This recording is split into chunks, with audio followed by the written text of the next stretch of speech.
अश्विन गुप्ता और उनकी पत्नी और बच्चा आज माउंट आबू के जंगल की सैर के लिए निकल रहे हैं। माउंट आबू पहुंचने के बाद अश्विन की फैमिली करीब दोपहर को जंगल की सैर के लिए निकलती है। हे अनीता, कैसा लग रहा है जंगल की सैर करके? मजा आ रहा है ना? हाँ, मुझे तो बहुत मजा आ रहा है।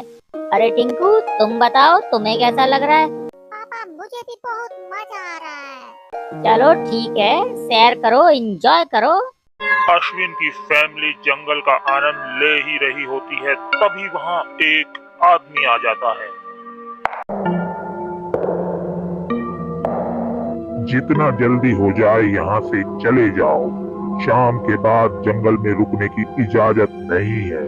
जल्दी जाओ, अपने गेस्ट हाउस लौट जाओ।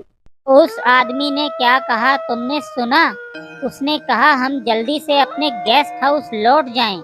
ऐसा क्यों कहा उसने? मुझे तो वो कोई बेवकूफ आदमी नजर आ रहा है। यहाँ पर लोग पैसा खर्च करके एंजॉय करने आते हैं और वो हमसे गेस्ट हाउस लौटने के लिए कह रहा है। गेस्ट हाउस जाने का टाइम तो अब हुआ है, क्योंकि अब रात हुई है। चलो अब गेस्ट हाउस चलते हैं। चीकू, तुम्हारी माँ कहाँ चली गई? पापा, वो चलते चलते आगे निकल गई। उसे अकेले नहीं जाना चाहिए था। ये घना जंगल है, ऊपर से रात का समय है। आखिर वो कहाँ गई होगी?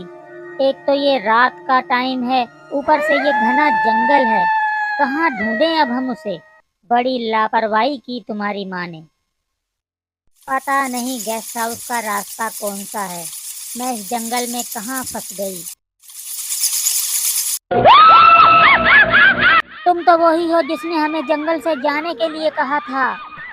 हाँ, कहा था, मगर तुम गए नहीं। तुमने मेरी बात नहीं मानी। इसकी सजा तुम्हें भुगतनी होगी। अब तुम जिंदा रहने के हकदार नहीं हो। भूल जाओ कि तुम्हारा कोई परिवार था, क्योंकि मैं तुम्हें यहाँ से जिंदा नहीं जाने दूंगा। अभी मार दूंगा तुम्हें।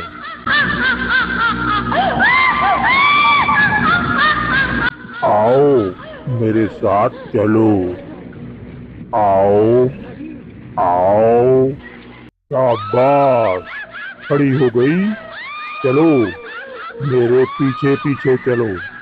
आओ, आओ, आओ, आओ, आओ।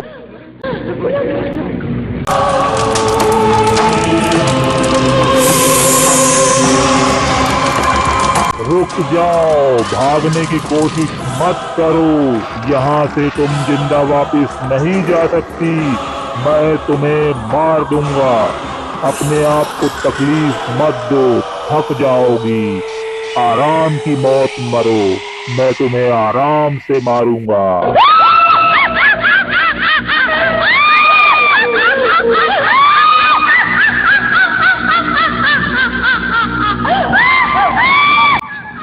बस, ये तुम्हारी जिंदगी के आखिरी क्षण हैं।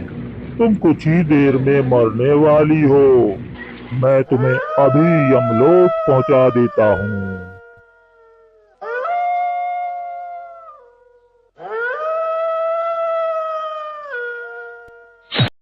वो देखो, वो रही तुम्हारी माँ।